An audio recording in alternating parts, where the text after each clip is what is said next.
Without thinking, he stood up and began walking towards the figure.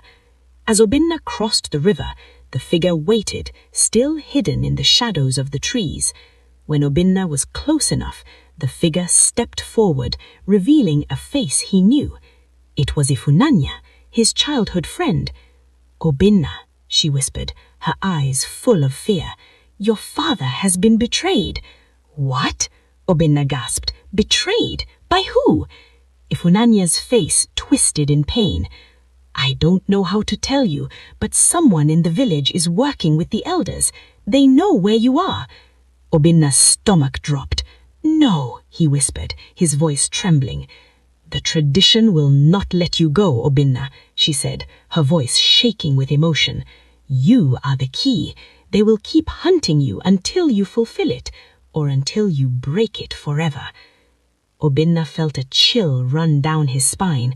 "What do you mean? How can I break it?" Ifunanya's eyes darkened. The tradition was built on a lie. The gods never asked for children to be sacrificed. The elders twisted the words, twisted the meaning to control the village. But there's one thing they didn't know. The true power of the tradition doesn't come from the gods. It comes from the people, their fear. If you stop being afraid of it, it will die.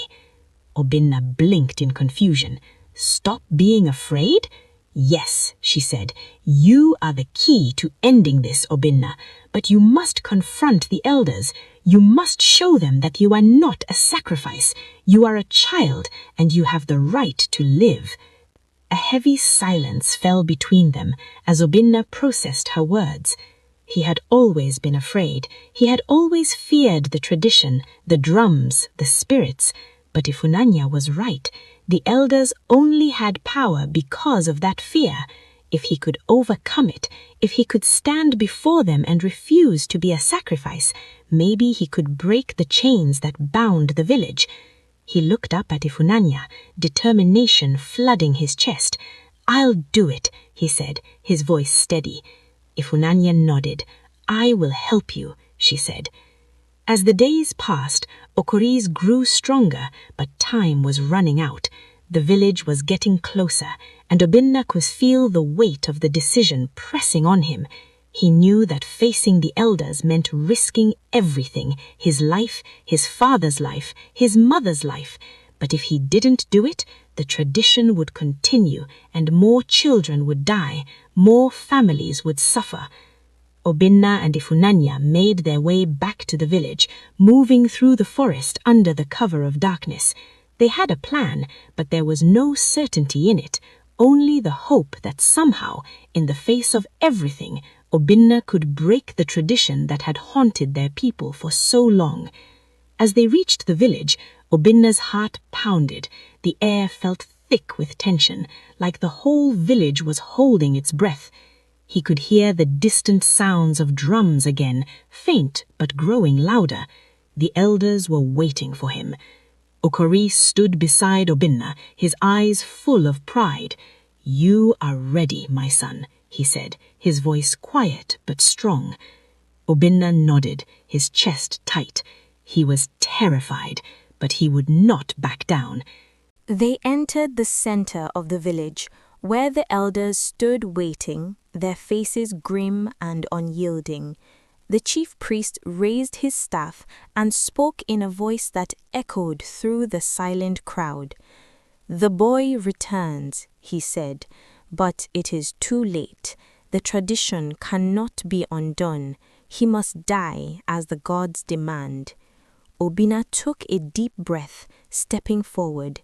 The fear was still there, but this time he didn't let it control him. "I am not a sacrifice," he shouted, his voice breaking through the silence. "I am a child, and I will not die for a lie." The crowd gasped. The elders stared in shock. For the first time, Obinna saw fear in their eyes. The tradition was not as strong as they had thought. The gods were not as powerful as they believed. But just as hope began to rise in Obinna's heart, the chief priest raised his staff one last time. The ritual had not ended. The tradition had not died, not yet. The tension in the air was thick to slice with a knife. The crowd was silent, eyes wide as Obinna stood firm, his chest heaving with every breath. The chief priest's eyes glowed with a dangerous fire. "You think you can challenge the gods?" he thundered. "The tradition is sacred. No one can break it." Obinna stood taller, his voice shaking with the weight of his words, but unyielding. "The tradition is a prison. It's built on fear, on lies, on blood. You," Obinna pointed at the elders, his fingers trembling with both anger and defiance, "you are the ones who are trapped by it, not the gods. The gods never asked for this." The chief priest's face twisted in rage, his lips curling into a snarl. "You know nothing, child." He raised his staff high, his voice rising like thunder. "You dare insult the very foundation of our village? You dare question what has kept us safe for centuries?" Obinna stood taller, his heart pounding, but a fire burned in his chest. "What has it really kept safe, huh? Has it kept the children safe? Has it kept the families whole? You all have chosen fear over love, and now it's time to end it." The villagers began to stir. Some looked at each other, uncertainty in their eyes. The chief priest's grip tightened on his staff, his knuckles white. He was losing control of the situation. "You," he started, but was interrupted by a loud cry. A woman from the crowd stepped forward, her voice trembling. "What if he's right? What if the tradition is wrong?" The chief priest's eyes narrowed dangerously. "Shut your mouth, woman! You speak of blasphemy." But more villagers were speaking up now. Whispers spread like wildfire. More voices joined in, some full of doubt, others full of anger, but all questioning the tradition they had followed for so long. Obinna could see it, the crack in the armor of the village's old belief, the very foundation of the forbidden tradition, starting to crumble. But before anyone could speak further, the chief priest raised his staff one more time, and a low, menacing growl escaped his throat. "Enough!" he shouted. The villagers fell silent again, the air heavy with tension. "The boy is wrong. The gods demand a price, and we must pay it." Obinna's heart raced. He knew this moment could change everything. He had to make the villagers see the truth, see that this was not the way, that the tradition had poisoned their hearts for generations. Okore stepped forward, his voice raw but full of conviction. "My son speaks the truth. This tradition was created by fear, and it has only brought pain. I've seen it. We've all seen it. It's time to break the chains." For a moment, there was only silence. Then the unexpected happened. One by one, a few of the elders began to lower their heads, as if they were seeing the truth for the first time. The chief priest's face twisted in confusion. You betrayed the gods," he whispered, but the words lacked their former power. The ground beneath Obinna's feet seemed to shake. Was this really happening? Was the forbidden tradition actually breaking? But then, just as hope began to rise in Obinna's heart, the air around them grew cold. A dark wind stirred, sending shivers through the crowd. The sky above darkened, swirling with ominous clouds. The gods were not pleased. Obinna felt a deep, gut-wrenching fear rise within him, but he fought to keep it in check. He could not give in now. From the shadows, something moved. A figure, tall and cloaked in darkness, stepped forward into the center of the village. The crowd gasped. It was the spirit of the village. The spirit's voice was a whisper on the wind, but its power shook the very ground. "You dare defy me?" it hissed, its eyes glowing like coals in the dark. "I gave you the tradition. I gave you the path, and you would turn from me?" Obinna's blood ran cold. He had heard stories of the spirit, the ancient force that watched over the village. Some said it was a god, some said it was a demon, but one thing was certain, it was not something to be angered. "I defy nothing," Obinna said, though his voice trembled. "I defy fear. I defy the lies we've been told for generations." The spirit let out a low, guttural laugh, a sound like thunder rolling across the sky.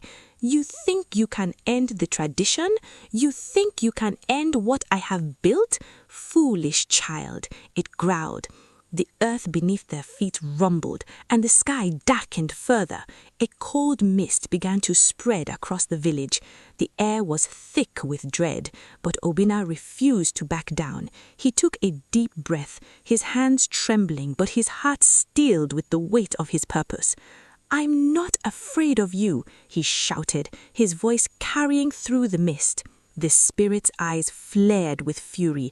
"Then you shall pay the price," it hissed. Suddenly, the ground split open and a great darkness emerged, reaching out toward Obinna as if to pull him into the abyss. Okore screamed, running toward his son, but the darkness was too fast. Obinna's body was frozen in place, his feet stuck to the earth. His heart raced as the shadow grew closer, threatening to swallow him whole. But just as the darkness was about to touch him, something unexpected happened. The villagers, those who once believed in the tradition, stepped forward.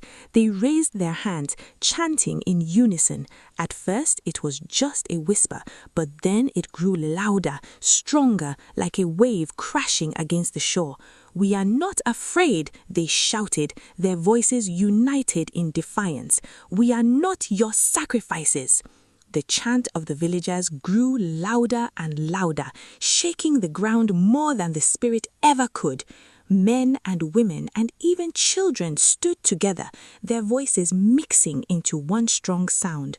Obinna felt the fear inside his chest begin to crack like dry wood.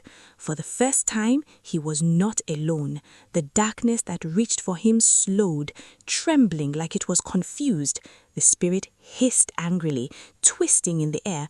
It fed on fear, and now the fear was slipping away. Obinna felt his feet loosen from the ground. He could move again. He stepped forward, even though his legs shook. His heart pounded, but his voice rose strong. "You only lived because we were afraid. Today, that fear ends." The spirit screamed, a sound full of rage and pain, and the sky shook as if the world itself was watching. The chief priest fell to his knees, covering his ears. "Stop," he cried. "You will destroy us all." But the villagers did not listen anymore. Mothers hugged their children tightly. Fathers stepped forward with clenched fists. The spirit tried to speak again, but its voice broke, turning thin and weak. Obinna realized something important then. The spirit was not a god. It was a shadow made strong by belief. It had no power on its own. Okore moved beside his son, placing a hand on his shoulder. "Finish it," he whispered. Obinna nodded. He took a deep breath and shouted the words that had lived in his heart since the night of the drums. "No more children will die. No more blood for lies. We choose life." The chant changed. The villagers repeated his words again and again until the sound filled the air like thunder. The spirit began to shrink. Its dark body pulled inward like smoke caught in strong wind. It screamed louder, calling the villagers weak, foolish, cursed, but the words no longer hurt. The people stood firm. The ground stopped shaking. The clouds slowly parted. A soft rain began to fall, washing away the dust and blood on the earth. With one final scream, the spirit burst apart like ash and vanished into the wind. Silence followed, deep, heavy silence. Then a bird sang. The sound was small but powerful. Obinna dropped to his knees, breathing hard. He was alive. The village was alive. The forbidden tradition was gone. Okore held his son tightly, tears running down his face. Around them, villagers cried openly, not from fear, but from relief. They had been freed from a prison they did not even know they were trapped in. The chief priest sat on the ground, broken and shaking. His staff lay beside him, cracked in two. The elders looked at one another, shame heavy on their faces. An old woman stepped forward slowly. "How many children did we lose?" she asked quietly. No one answered. The question itself was punishment enough. The village watched, many crying harder. They saw clearly now what tradition had stolen from them: love, peace, and innocence. That night, no drums were beaten. Instead, fires were lit for warmth, not sacrifice. People gathered in small groups, talking softly, remembering children they had lost, families they had broken. Okorie spoke to the people before the fire died down. "We cannot change the past," he said, "but we can protect the future." The elders agreed to end the forbidden tradition forever. They broke the shrine stones and buried them deep in the forest. The big tree remained, but no more blood would touch its roots. Children slept safely beside their mothers, no longer afraid of whispers or drums. Obinna lay between his parents, listening to the peaceful sounds of the village. For the first time, sleep came without nightmares. In the days that followed, the village began to heal. The river flowed again. Crops slowly returned. People said the land had forgiven them. But the greatest change was inside the people themselves. Parents began to question old rules. Elders learned to listen. Children laughed more freely. Obinna became a symbol of courage, not because he was strong, but because he had spoken when fear told him to stay silent. Some villagers still struggled with guilt, especially those who once defended the tradition. Obinna did not hate them. He understood now that fear can turn good people into cruel ones. He chose forgiveness instead. That choice, too, helped heal the village. One evening, Obinna sat with Ifunanya under the big tree. The tree felt different now, lighter. "Do you think the spirit is truly gone?" Obinna asked. Ifunanya smiled softly. "Fear can return," she said, "but now the people know the truth. That makes it harder for darkness to grow." Obinna nodded. He knew the fight against fear never fully ends, it only sleeps. He promised himself that if fear ever tried to rule again, he would speak, even if his voice shook, even if he stood alone. Because silence, he now knew, was the true enemy. Years passed. Obinna grew taller and stronger. He learned to read the land, hunt, and help his people. But more than that, he learned to listen.